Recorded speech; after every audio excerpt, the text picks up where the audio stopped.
Well, good evening, everybody. I'm David Lewis, and I'm your guest speaker this evening. People are still signing on, so we'll give them another minute. There's a saying in Dharma communities that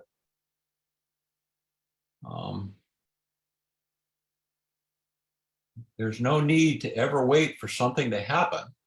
If you find yourself sitting around waiting for something to happen, you're missing out on the fact that it's already happening.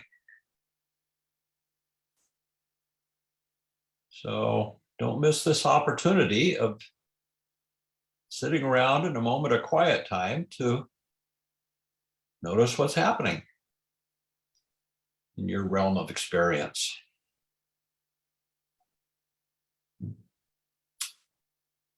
I'm very pleased to be with you again this evening.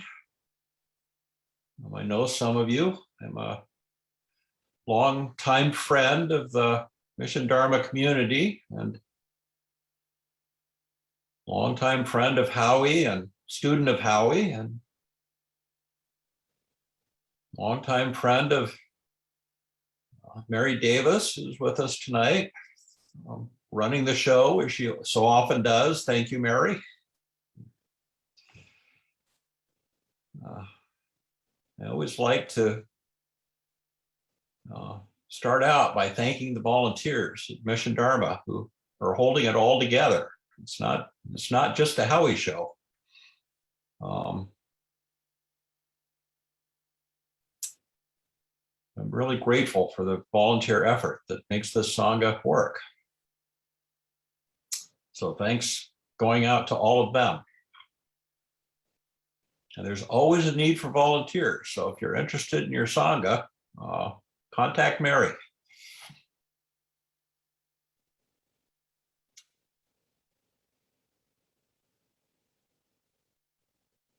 So I invite you to get comfortable. Find a comfortable seated position or perhaps lying down for some of you, perhaps standing. Sitting, standing, lying down, and walking are all official meditation postures. You can meditate in any of them.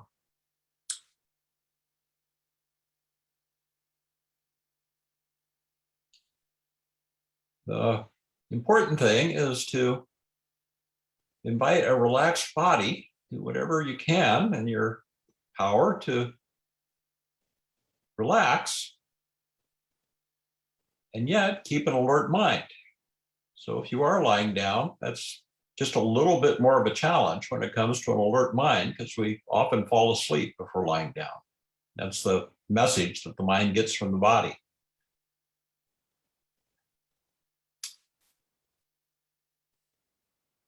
But no matter what posture you're taking, allow yourself to relax. The body doesn't need a lot of muscles or tendons to sit still.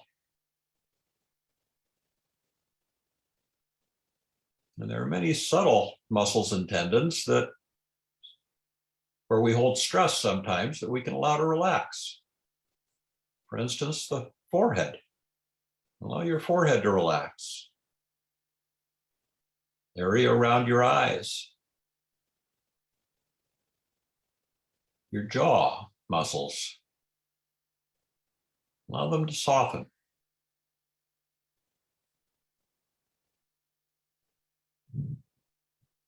And if you're comfortable closing your eyes, allow your eyes to softly close, turning the gaze inward.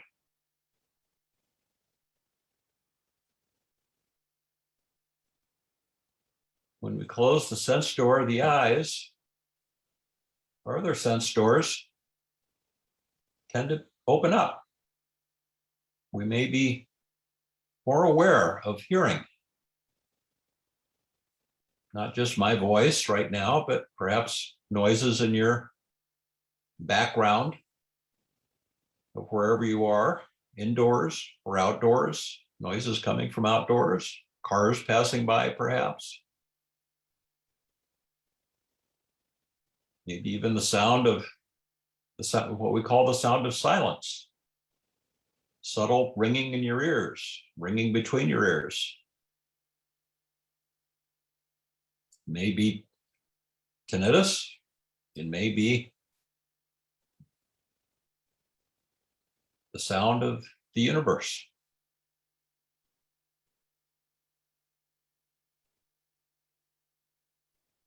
Also, when we turn our gaze inward, we may become more aware of bodily sensations, perhaps areas of tension.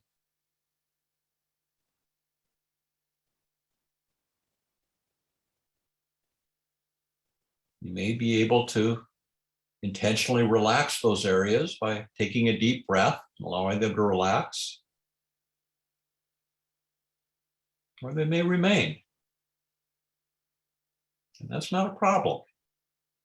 We simply sit with that. It's a bit of body dukkha. It's like this.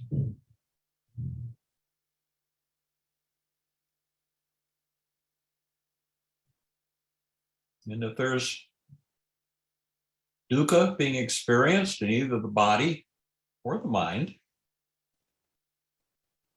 we can meet it with compassion.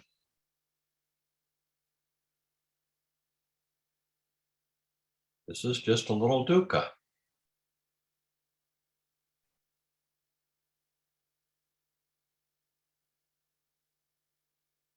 Another type of bodily sensation that we often notice when we close our eyes and turn our gaze inward is the breath.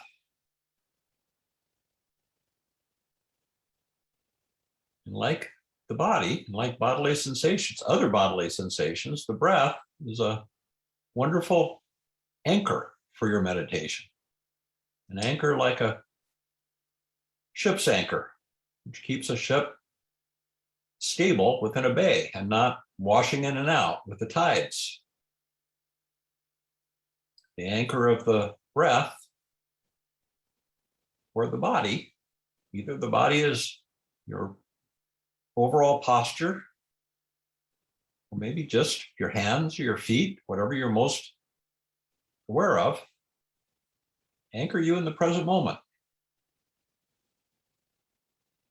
Because no matter where the mind may drift off to in meditation, as it sometimes does, the body and the breath remain right here in the present moment, grounding you in the present moment. So the body and the breath are always available refuges in meditation when you need to bring yourself back to the present moment. You need to ground yourself once again in the here and now.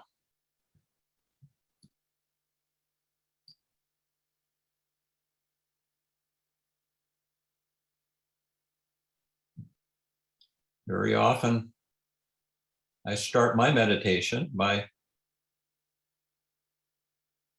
ordinarily focusing on the breath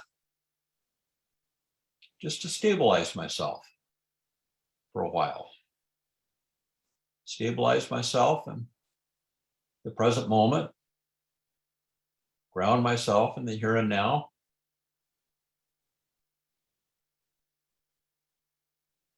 I often spend at least a few minutes with mindfulness of the breath or mindfulness of the body. Some people like to start their meditation with the body scan. And if that's your practice, feel free to do that.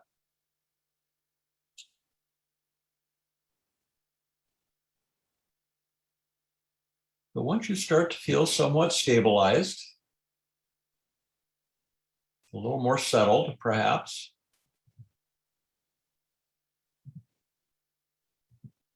you can open up your awareness to other phenomena happening in the present moment.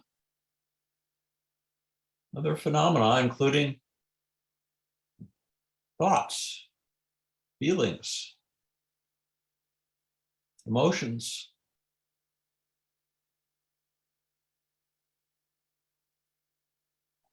Mindfulness of thoughts is not about thinking, nor is it about noticing or even naming the content of our thoughts. Mindfulness of thinking is simply noticing that thoughts are arising and passing away.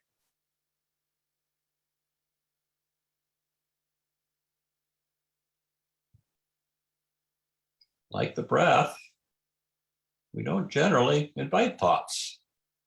They arise all by themselves, like a bubble that forms deep underneath the ocean, rises up to the surface, comes to the top and pops, and disappears. There goes a thought.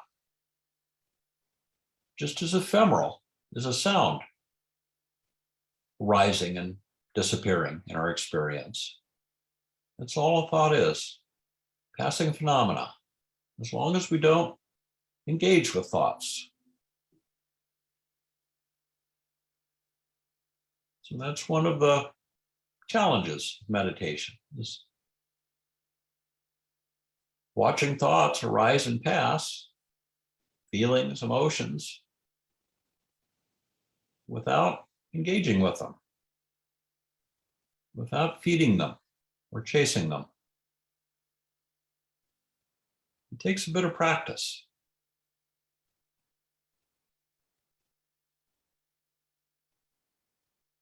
But it may happen, often does happen in the course of meditation, that unintentionally we find ourselves caught up in a story or lost in thoughts, where the mind has wandered, as it is wont to do, because that's what happens in daily life. We don't know how it happened. We suddenly find ourselves planning. We're caught up in a story.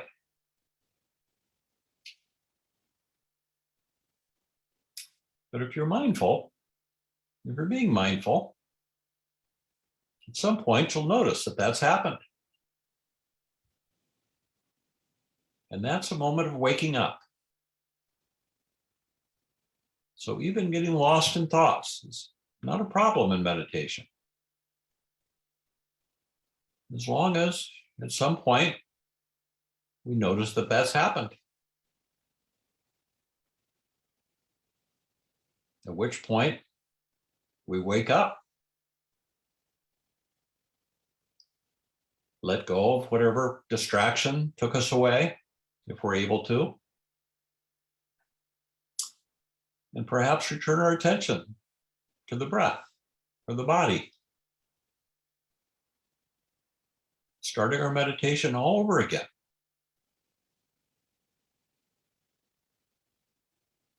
And doing that as many times as we need to during the course of meditation.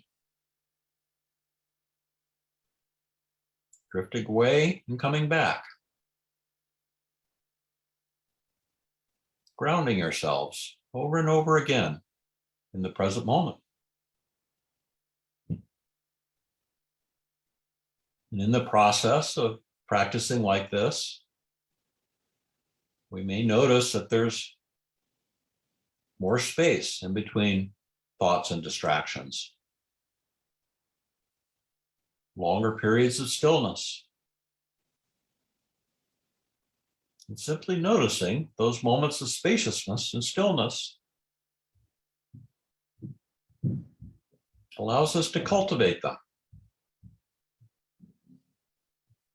And all we really need to do to cultivate them, those moments of spaciousness, is to notice them.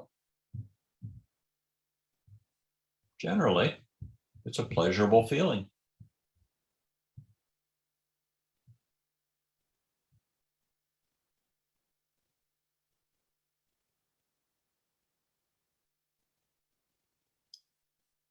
So there's all kinds of things to notice in the course of meditation. Any discomfort that we notice in the mind or the body is just dukkha.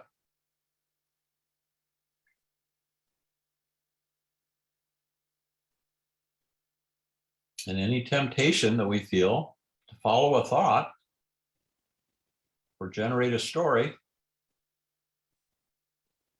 is tanha, the cause of dukkha. Craving for something to happen, or perhaps craving for something to not happen. The second noble truth.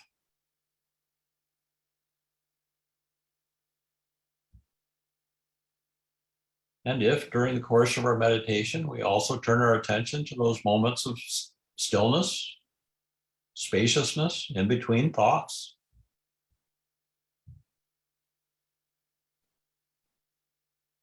that's absence of dukkha, absence of discomfort, simply sitting in spaciousness. That's the third noble truth, the experience of freedom.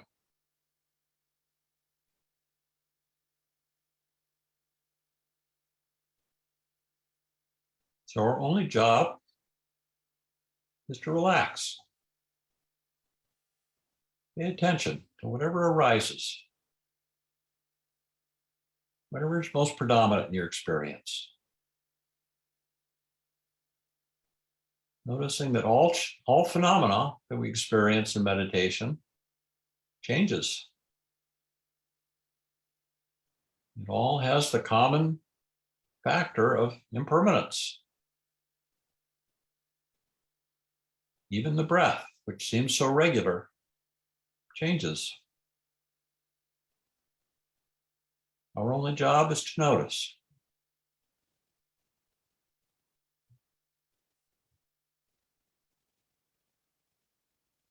So I invite you to practice like this. I'll just be quiet for a while now and invite you to enjoy the show. And I'll ring a bell at the end of the meditation.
If the mind has wandered or gotten lost in a story, simply notice that that's happened. Not a problem. Let go of whatever distraction it was. Bring your attention back to the breath or the body. Ground yourself once again in the present moment. Start all over again.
So I think we have a few minutes, 3 or 4 minutes for a bio break, and then we do announcements, or do we do announcements first?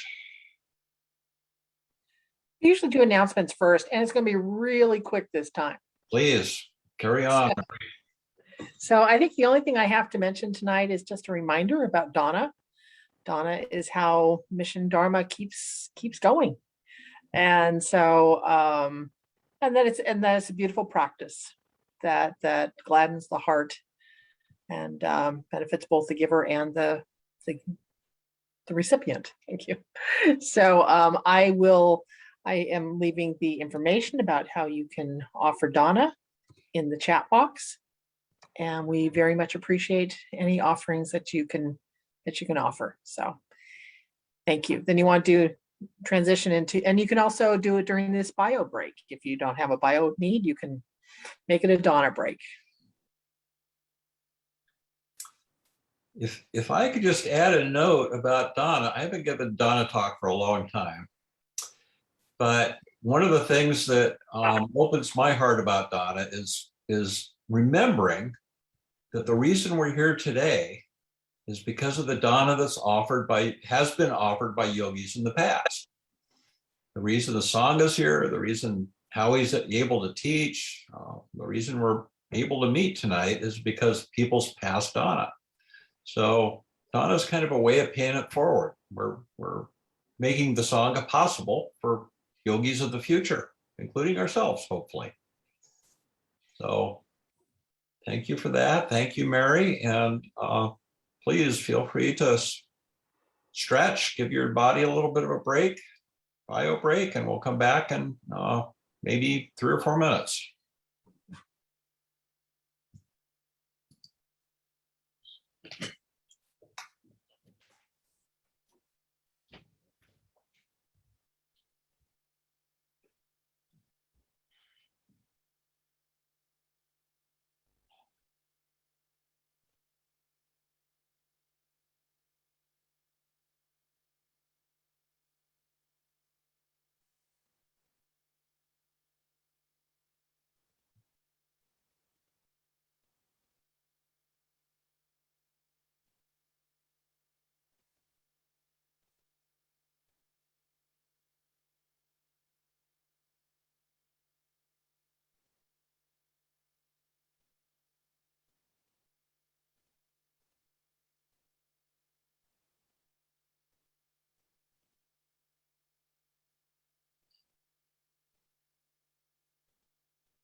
So, welcome back.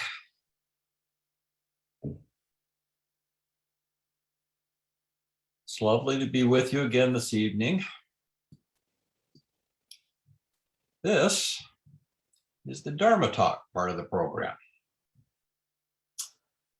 And I'm mentioning that because I want to start out by talking about Dharma a little bit. Or Dhamma, which is the Pali word. Dharma is Sanskrit, Dhamma is the Pali word. Pali was the common language of the Buddha's time. So I use them interchangeably. Dharma, or Dhamma, has two meanings in Buddhism. It is the teachings of the Buddha and those who followed him. And it also describes the fundamental nature of things. You could say that nature is Dharma. Biology is Dharma. Particle physics is Dharma. So Dharma is both didactic and scientific. Like any teaching, the didactic part, you can either take or leave, accept or reject. In his talk to the Kalamas, the people known as the Kalamas, they were a tribe or a village. The Buddha invited free inquiry and it actually invited skepticism. His famous sutta to the Kalamas is known as the Buddha's sutta about free inquiry. He famously advised ehipassiko. Those are two Pali words, and very famous two words in Buddhism. Ehipassiko means see for yourself. We are encouraged to reflect on the teachings and decide for ourselves whether they are agreeable to us or not. If they're not, let them be. Turn our attention elsewhere.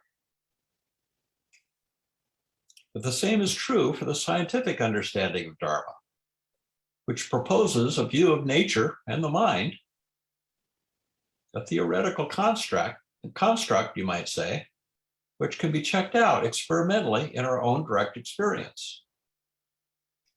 And by direct experience, I'm not suggesting thinking or reflecting, but simply noticing what is true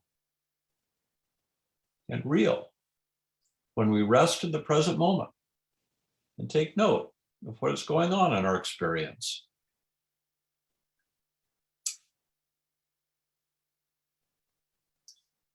The Zen master Dogen said,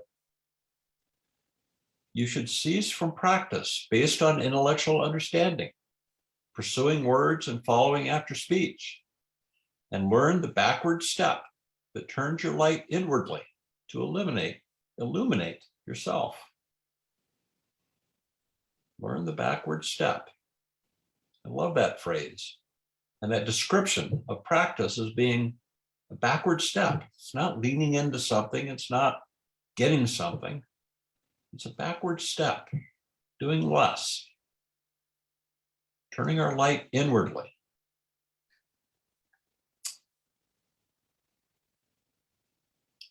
Direct experience is precognitive. It's seeing the nature of things through the 6 sense doors. The easiest way to cultivate direct experience is to meditate, to simply sit and pay attention to what's going on. The practice of meditation is the essential radical wisdom practice of Buddhism. Its purpose is more than just calming the mind and opening the heart. It's about understanding the nature of things.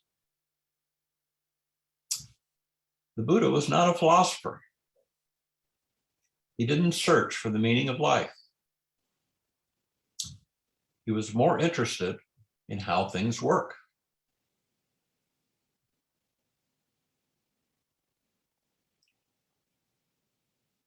The great teacher Munindraji said, "Sit and know that you are sitting, and the whole of the Dhamma will be revealed."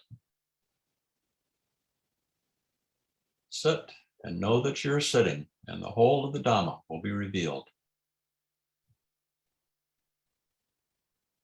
So Buddhism is fundamentally not a belief system or a religion. It's a practice. Whether you believe something or not is irrelevant. It's more a matter of practice. You either set an intention to systematically train the heart and mind, or you don't. You're either on the path or not. The choice is yours. The term Buddhism was invented by 18th century white colonialists to describe what they perceived to be an exotic Eastern religious group. But early Buddhists did not describe themselves in that manner. They simply acknowledged that they were following the path of practice outlined by predecessors who had already walked that path before them.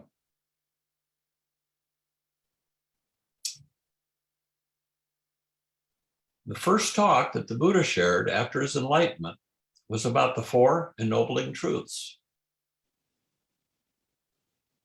The first three of the four ennobling truths describe the nature of reality as Buddhists experience it, describe Dharma. The fourth outlines the path of practice.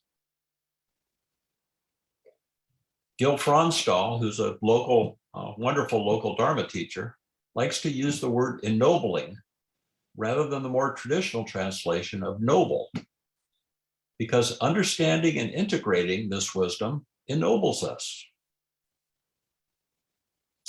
The four ennobling truths are in service of nirvana, or nibbana in Pali. Nirvana's Sanskrit, nibbana's Pali. Nibbana is waking up, seeing things as they are, freedom from suffering and dissatisfaction. Waking up to the nature of reality is the ultimate human ennoblement. It's what we practice for.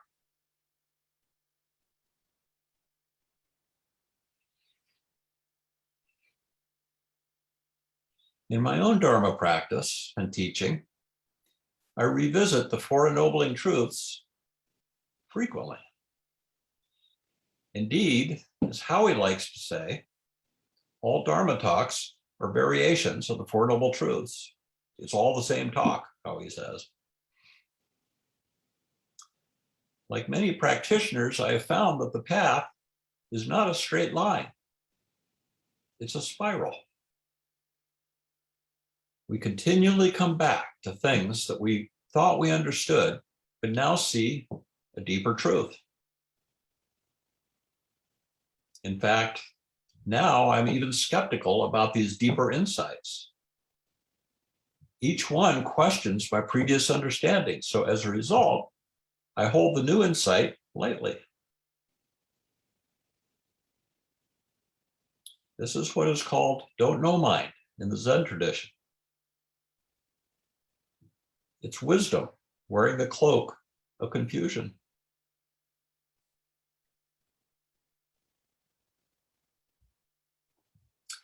Ten or 12 years ago, when I first started to share the Dhamma after 40 years of practice, I tried to follow the Buddha's example by giving a talk on the Four Noble Truths. It didn't go particularly well, in my perspective. One yogi came up to me afterwards and said that they were happy to report that they don't experience any suffering at all. And another yogi put up their hand during the Q&A and asked why Buddhists talk about suffering so much. They complained, can't we just focus on the more pleasant aspects of Buddhism?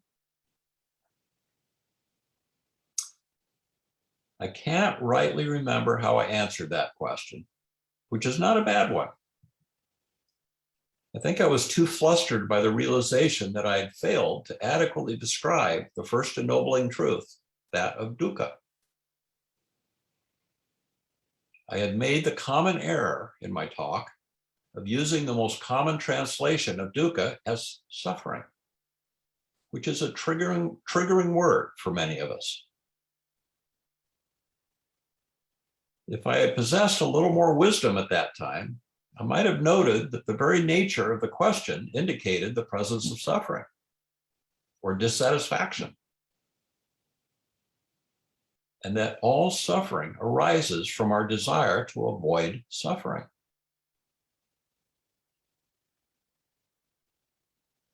But the damage was done. We do, of course, want to avoid suffering. It's human nature. That may be why many of you are here today. An awful lot of us came to this practice because of suffering and its promise to give us an out. Its promise of freedom from suffering. But the flip side of that premise is that we all want to be happy. The Buddha famously said, "I teach only suffering and freedom from suffering." He could have equally said, "I teach only happiness and the path to happiness." Both statements are accurate. So why did the Buddha start with suffering rather than happiness? Precisely because, I think, of our natural tendency to want to turn away from suffering. The message embedded within the four ennobling truths is that it's only by turning toward our suffering that we have any hope of being freed from it. Take a moment to notice how that makes you feel.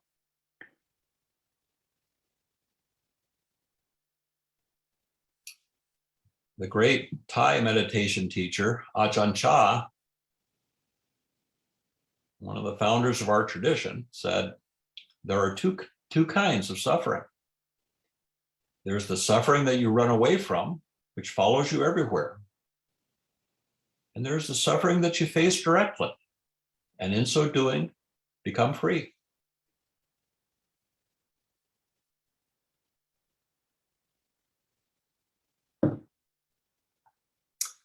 As I said, the word suffering is triggering.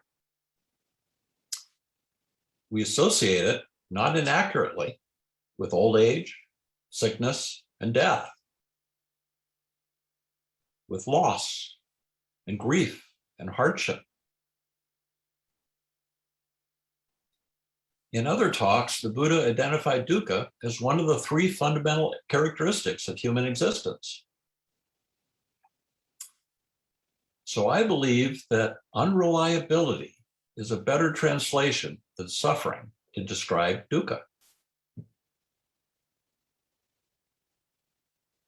Because life is not all about suffering, but it is characterized by unreliability. Check this out in your own experience. Unreliability arises from another of the three characteristics, impermanence. Everything changes, so therefore, everything is unreliable. That's Dharma. That's the nature of things. Every time you shift your posture in your seat, every time you blink your eyes, every time, indeed, that you take a breath, it's because of dukkha. Some sensation is unsatisfactory, so we feel compelled to make a change, to cross our legs, to blink, to take another breath.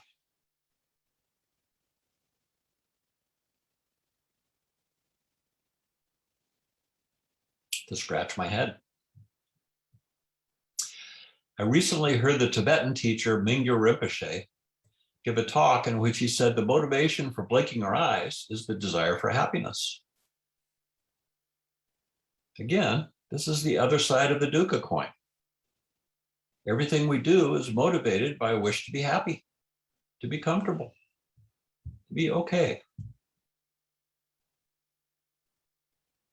A friend of mine recently recognized that all of his actions, including thoughts, were motivated by a deeply conditioned wish for everything to be okay. Check that out in your own experience. Is this true for you? It's an interesting reflection to sit with.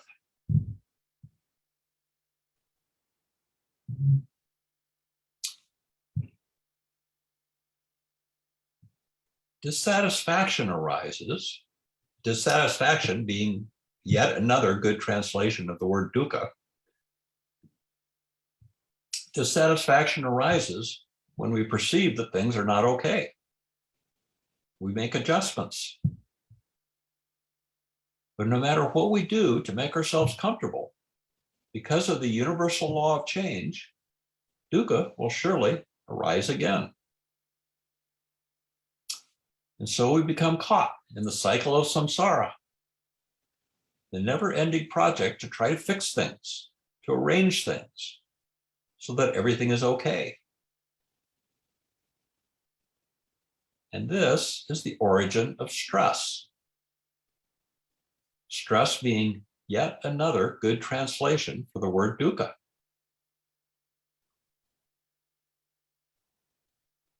So dukkha is complex. It can be translated as unreliability, or dissatisfaction, or stress, or indeed suffering. They are all accurate in their own way.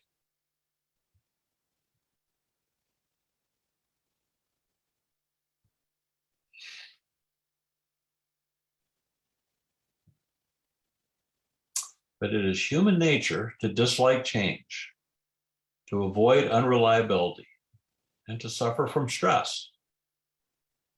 At least that is my experience. And this resistance, this dissatisfaction, is the real cause of dukkha. This is the second noble truth of tanha, the Pali word for craving. Because unreliability in and of itself, if we think about it, is not a problem.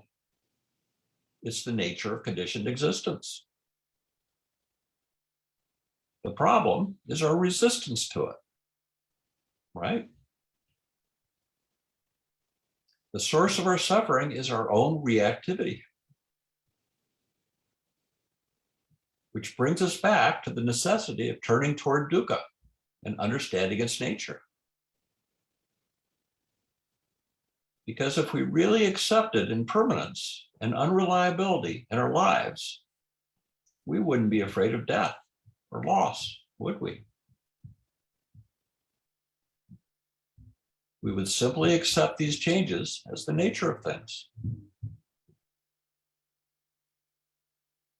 And that is the third ennobling truth. Cultivating the wisdom to let go of our obsessive need to be okay all the time and accepting the changing nature of things just as they are.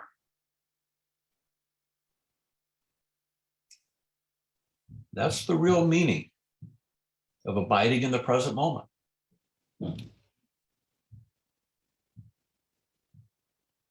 This takes practice, which is, of course, the fourth ennobling truth, the path of practice. All this can be understood intellectually, but to actually free ourselves from the grip of dukkha takes quite a lot of letting go. It takes practice, not just understanding.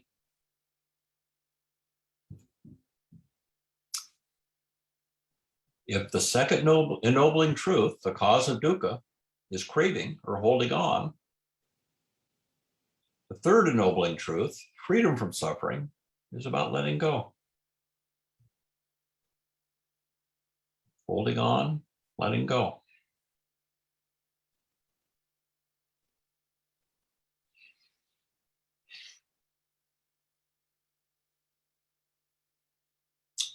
So this doesn't mean that we simply give up on organizing our lives or trying to avoid getting sick or hurt. We're already adept at doing those things. We're experts at fixing things, aren't we?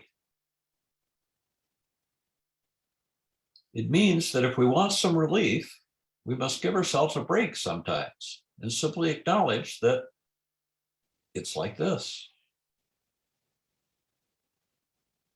This is not passivity as much as acknowledging reality. Getting older is like this.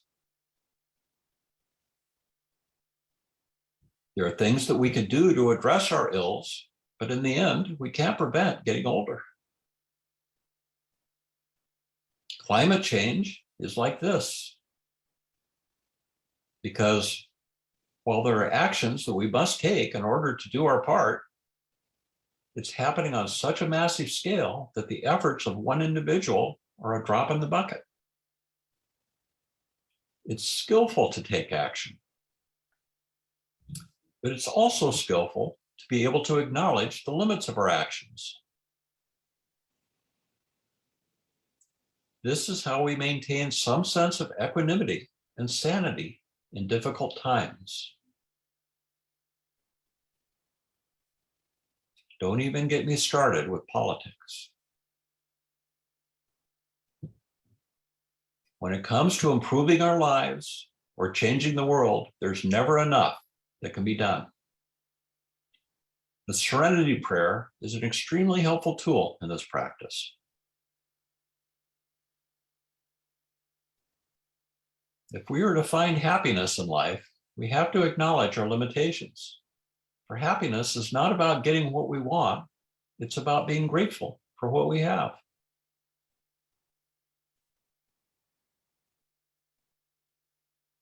Another local teacher of mine, Guy Armstrong, says, suffering is only the friction between what is and what is wanted. Suffering is only the friction between what is and what is wanted.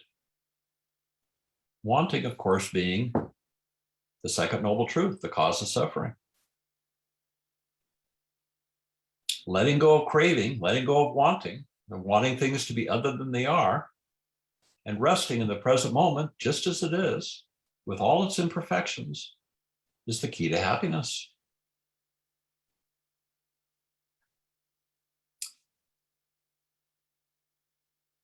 Another one of my teachers, the Venerable Analayo, a Buddhist monk and renowned scholar, says that the whole of the Buddhist path can be seen as a progressive refinement of joy.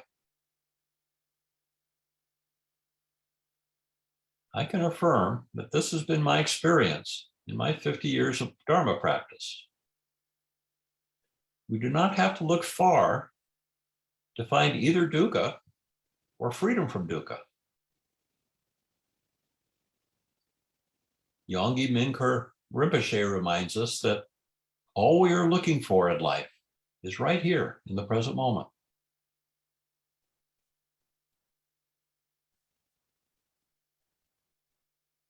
Sitting right here in this moment tonight, in your chair or on your cushion, is your single best opportunity to be happy. Because it only happens in the present moment. This is it, this moment. And now, this moment.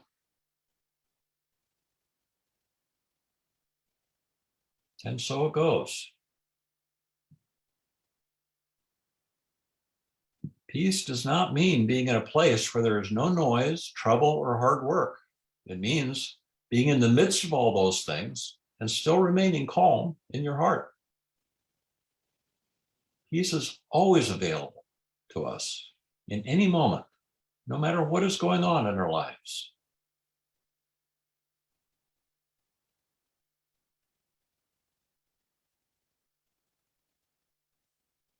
A couple of years ago, I contracted pneumonia, and it got quite bad before I finally went to the emergency room, and I spent a harrowing day in the emergency room. But my practice traveled with me, and there was all kinds of noise and commotion, and I was hooked up to IVs, and they were giving me antibiotics and liquids, and people were always bustling around, and I just felt the most profound sense of peace and equanimity. There's nothing I could do but lie there and be poked. My practice supported me. So if you can find peace in an emergency room, you can find peace just about anywhere.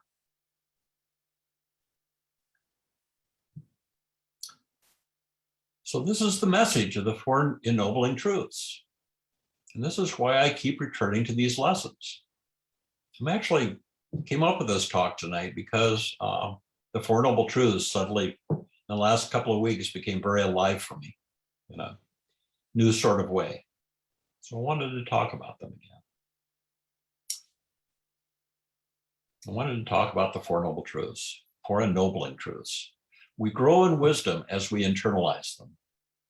Again, we can understand them intellectually, but internalizing them takes some time. Deepens our understanding. Freedom from suffering unfolds over time, usually not in a lightning bolt of realization. We may experience many small nirvanas every day. It's a matter of training the heart and mind to turn towards compassion and joy. And yes, also to our suffering.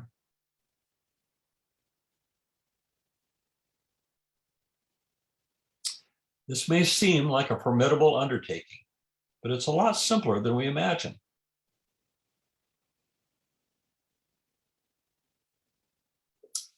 The teacher Adyashanti says, it's not what you think, it's much, much less. That's one of my favorite quotes in all of Buddhism. I think I put it in lots of talks. It's not what you think, it's much, much less. Dukkha, as we have seen, is the result of clinging and craving, of trying to get all our ducks in a row, which is a lot of work. It's stressful.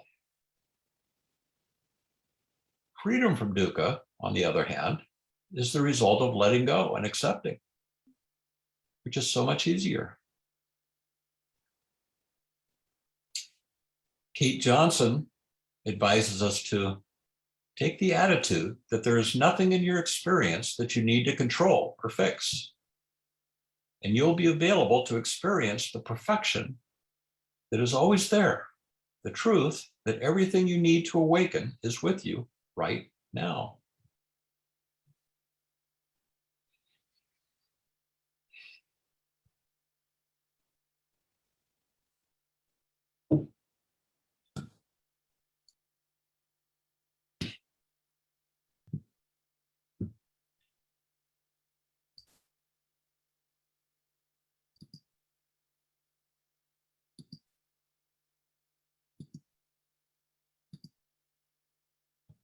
These truths are directly relevant to your everyday life and meditation practice. You can even use them as practice instructions, as I tried to do in the meditation this evening.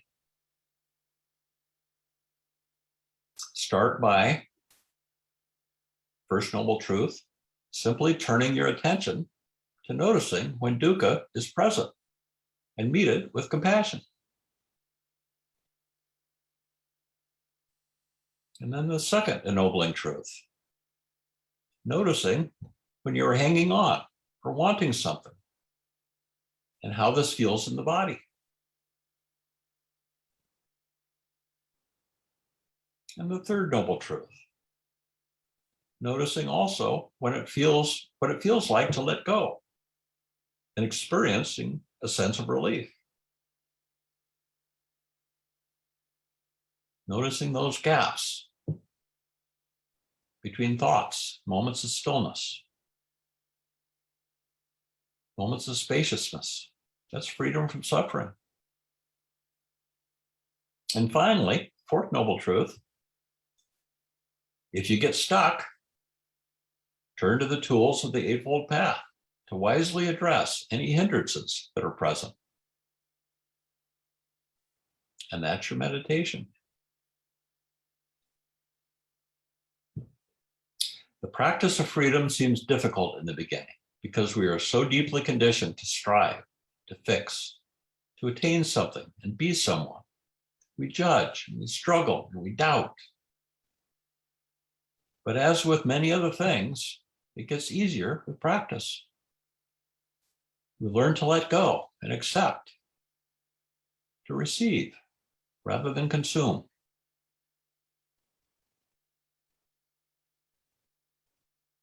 And then in closing, I'll share another quote from Mingyur Rinpoche, a quote that was included in the announcement this evening.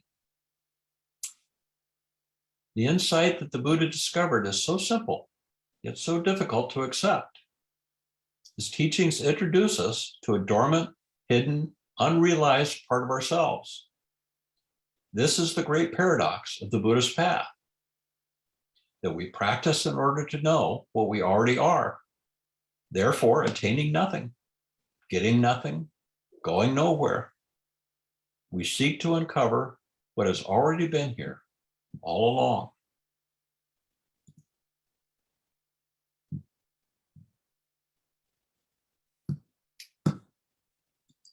So, thank you for your kind attention. We have a few minutes.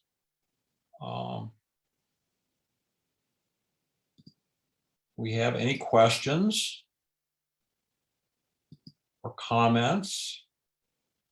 And I just did something with my computer to lose my visual of the group. I can see only Mary up in the corner of the, thank you, Mary. I know you're all here someplace. Mary, can you let me know if anybody has a question? Yes, Elizabeth first and then Kitty. Elizabeth, please. Hi, that was a really good talk. Thank you so much. I don't know if this is a comment or a question or if you have any thoughts to share on it.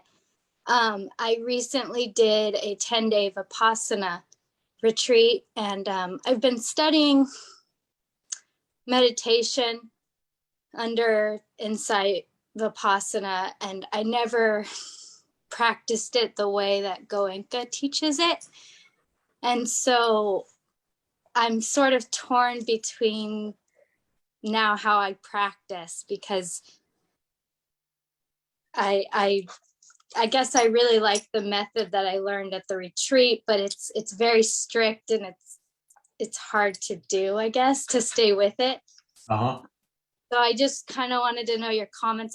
Before the retreat, I didn't know there were different types of Vipassana. They're all very related, but different. So yeah, absolutely. There are different types of it. It's a great question. There are different types of Vipassana, and even within the same tradition, and Goenka is part of our tradition, there's different teachers that give different kinds of instructions. So I can see how it can seem confusing. What I suggest is simply going with what you're most comfortable with. Because the more exposure you get, the more different teachers you listen to, the more different sanghas you visit, the more retreats that you do, the more exposure you're going to get to different teachers. And there's no one right way or wrong way of practicing. So the way you choose, and this kind of fits with what I was trying to say in my talk, the way you choose is to listen to your own heart and go with what really is working for you right now. So if your old way of practicing feels more alive for you, then stick with it. But if you learn something in a retreat that seems new or interesting, try that for a while. We could try on styles of meditation, and we could try on instructions like you try on a new sweater. See whether you like it or not. But don't worry about what's correct and what's right. It's more important to listen to your own mind, your own heart. So Thank you. for the question. And there was a second person. Yes, Kitty. Kitty, please. Hi, David, and hi, Sangha. I really loved what you just were saying, the little tag you put on each of the Four Noble Truths. David, would you mind repeating that again? I want to have a chance to think about those, and they went out of my mind right after you said them. Well, I'm not sure quite what you were referring to, but basically Toward the end. Sorry? Toward the end, you were saying. Okay, so that was my way of building. We don't very often think of the Four Noble Truths as practice instructions. We think of it as kind of almost a Buddhist dogma. But I like to make them practice instructions. And Yeah, I love that. I'd love to hear it again. Yeah, so the way you do that is you simply notice that the first noble truth is dukkha. Notice if dukkha is present in your experience. Notice if there's dissatisfaction in either your body or your mind. And the second noble truth is craving, is wanting things to be other than they are, either wanting more of this or less of that. So we can notice if craving is in our experience when we're meditating. Is craving happening or is it not? Is it present or is it absent? And I think you said, notice how it feels in your body. Notice how it feels in your body. Absolutely. It's true also for dukkha. For each one of these, notice how it feels in your body. And the third noble truth is letting go, is releasing craving. And we can also notice how that feels in the body. How's it feel to let go? How's it feel to just sink back and say, it's like this. I feel that as relief. That's a pleasant feeling for me. And that's freedom from suffering, that pleasant feeling. And then finally, the fourth noble truth, the way we work with that in practice is that's the path of practice. And that has some of the answers that helps us deal with hindrances that come up in our practice. So if we really get stuck in practice or confused, that's what the Eightfold Path is for. And the Eightfold Path, the fourth noble truth, is the part that I didn't speak much about tonight, because that's a whole nother Dharma talk. Yes, indeed. Maybe we'll do that another time. Thanks for that. Welcome.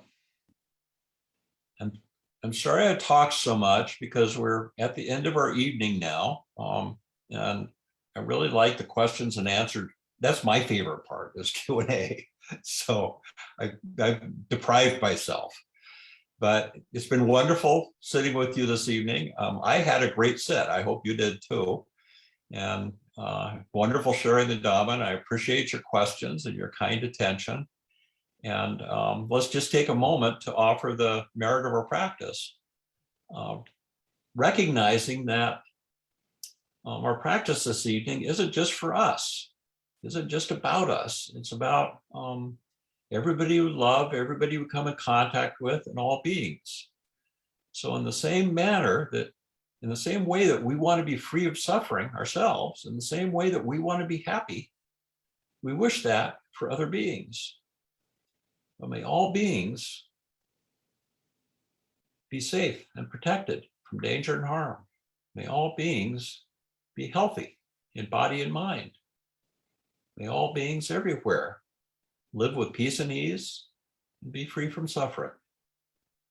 May it be so.